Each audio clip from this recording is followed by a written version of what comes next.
Apakah Anda pernah tersakiti dengan ucapan seseorang?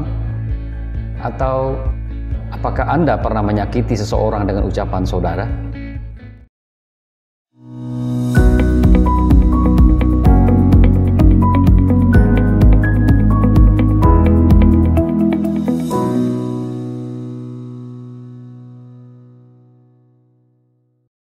Shalom, salam sejahtera buat kita semua.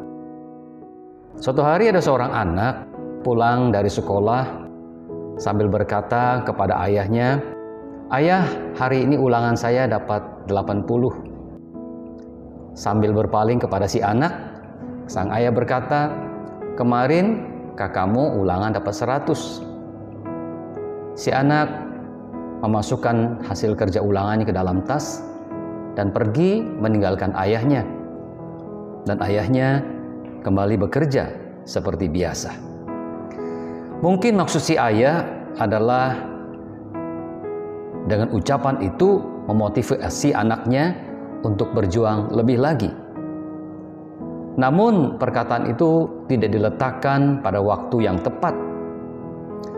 Ucapan memotivasi yang diucapkan dengan bijak akan memberikan semangat kepada seseorang.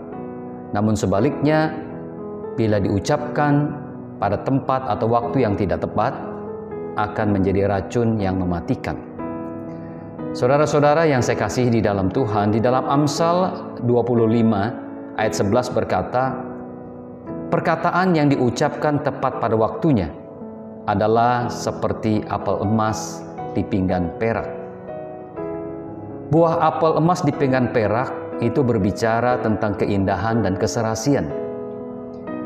Jika kita mengucapkan kata-kata yang indah, sedap didengar, maka pendengar pasti akan merasakan kesejukan, kedamaian, dan ketenangan.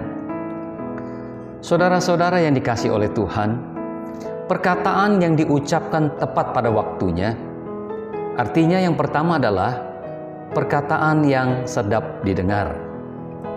Perkataan yang sedap didengar bukan banyaknya kata-kata.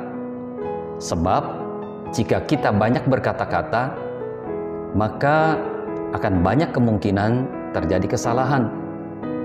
Perkataan sinis, ketus, dan yang bersifat negatif, semua itu hanya akan menimbulkan sakit hati. Itulah perkataan yang tidak bermakna. Perkataan yang bermakna adalah perkataan yang mendatangkan gairah, pencerahan, sukacita, tenang, damai. Itulah perkataan yang sedap didengar. Perkataan yang diucapkan tepat pada waktunya artinya yang kedua adalah perkataan yang dibutuhkan oleh si pendengar. Dalam percakapan, kita lebih banyak mendengar daripada banyak berkata-kata. Sebab dengan banyak mendengar, kita mengerti kondisi teman bicara kita. Kita dapat menggunakan perkataan kita dengan tepat. Misalnya perkataan berupa motivasi, peneguhan, penguatan, dan penghiburan.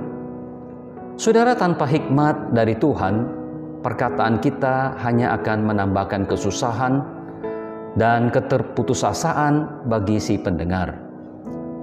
Marilah kita minta hikmat Tuhan, sehingga perkataan kita yang kita ucapkan benar-benar perkataan yang menjawab kebutuhan si pendengar.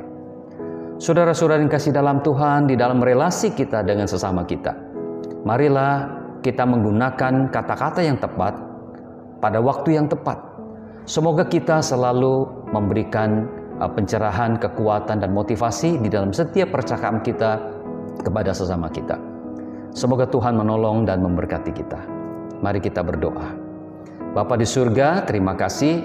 Berikanlah kami hikmat dan bijaksana ketika kami berkata-kata kepada teman bicara kami.